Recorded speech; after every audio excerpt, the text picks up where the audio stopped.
So you need to send your teacher an email. Like this, "Okay, thanks."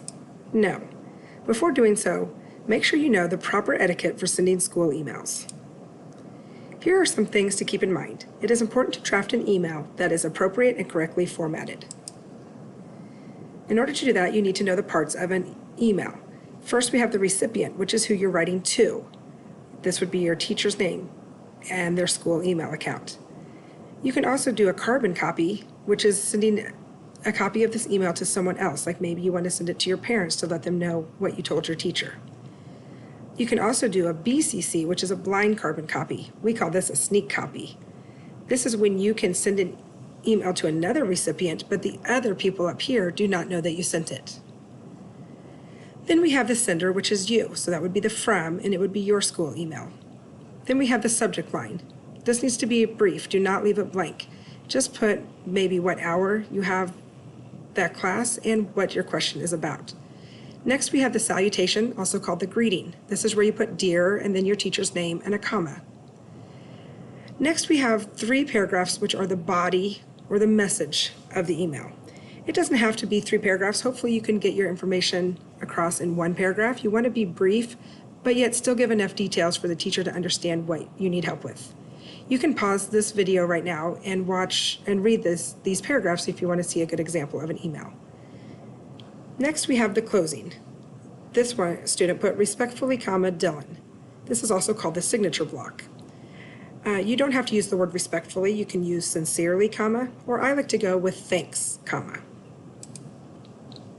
When writing an email to a teacher, there are several things you should do. Do fill out the subject line. It should contain a few words letting the receiver know what the email is about. For example, missing assignment or permission slip, etc. You should start with a polite greeting. It can be, "Good morning, Mr. Barger." It can be, "Thank you for reading this email." Next, get straight to the point. Include necessary information, but do not give long, lengthy explanations. Be brief, clear, and concise. Tell the teacher what they need to know and what you're asking the teacher to do for you. Next, use correct grammar, spelling, and punctuation. If there's a red squiggly line from Google on Gmail, click on it and correct it. Also, proofread before you send. Next, thank your teacher for taking the time to help you. Then you should end politely and sign your name. You should allow 24 hours for teachers to respond. We are busy teaching during the day and we have activities at night, and so it may take us a full day to get back to you. Do not do the following. Do not use all caps. "This looks like you are yelling." I think you guys know this from text messages. Next, do not use slang or text talk. Use a formal tone and proper academic writing. Even though you may be comfortable with your teacher, this is a written record, so you want it to be proper because it is on file and could be shown at another time. Next, do not use hard to read fonts or colors. Look professional. It is very important to do not email when you are angry. Take time to calm down before sending an email so you can still be clear, concise, and polite. I usually compose the email when I'm angry, but I do not hit send. I walk away and come back in a few hours and reread the email and decide how I can say the same thing in a much nicer tone. Next, do not make excuses or blame others like your parents. Take responsibility, and teachers are more likely to give grace. Next, do not ask for extra credit. Just do all of the assignments when assigned, and if your grade is low, politely ask the teacher for help with those assignments. Here are some email tips for virtual learning. We discovered some issues in the spring that students were sending emails for that could be avoided. Before you send an email, reread the directions to make sure you didn't miss any steps. Try to solve the problem on your own first. If you can't, then clearly explain in the email, explain the steps you have already taken to try to solve the problem. It is also important to include screenshots of the error message or problem you are seeing on your computer. For example, if you are trying to submit an assignment and you are clicking the submit button but it is not working, take a screenshot so we can see what you are doing. That will help us so we can help you better. Next, Email your teacher back if you figured it out on your own. That way we won't waste time trying to figure it out when you already did it. Here's an example of a good message. What do we notice that this student did well? They used the subject line. This is from Steve, 3rd hour, about his English journal. They used a greeting, Dear Mrs. Cruz, comma. They have a clear and concise message. Notice it's just a few sentences. I'm really enjoying this class and have learned quite a bit about writing already. That's a nice compliment. Last week I submitted a late assignment, my English journal. I'm so sorry for turning it in late and take full responsibility. I know you are busy, but I just wanted to remind you that I submitted it. So notice they took responsibility for their late assignment and asked the teacher to notice that it was submitted. Next, they give thanks, thank you, and sign their name, Steve Harper.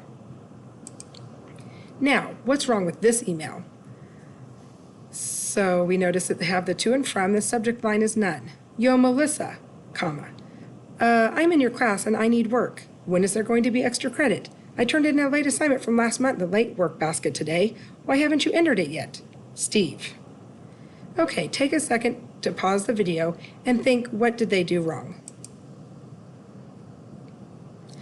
All right, hopefully you noticed that the tone is informal. This is not how you should speak to a teacher. Second, they left a blank subject line. The teacher doesn't know what this email is about until they open it. Third, they called the teacher by the first name instead of Mr. or Mrs. Fourth, the body of the email is rude and not specific. What does the student want? It sounds like they want their assignment graded and they want extra credit, and yet they just turned in an assignment from a month ago. So the teacher obviously hasn't had time to grade it yet. Number 5, they need to politely ask if the teacher received the late assignment. Really, this email might not even need to be sent, so pause and think, do I really need to send an email? Or should the student wait a few days to give the teacher a chance to grade the late assignment? Here's another email. Let's see what's wrong with this. Pause the video and read it and think about what's wrong. Hopefully, you noticed that they need to use proper capitals and punctuation and spelling. Also, they use text language like any and because. Is there any possible way to get my work early? Oh no. Third, what did she do? She asked for extra credit. Do not ask teachers for extra credit. Do the work the first time. So, Jessica has a lot to work on. I hope you noticed her mistakes. Now, here is a scenario I would like you to read, and then you're going to pause this video and take the time to actually compose a draft email on a piece of paper or in your ELA notebook if you have one. So I'll let you read through this on your own and follow these prompts and then write a little paragraph email example.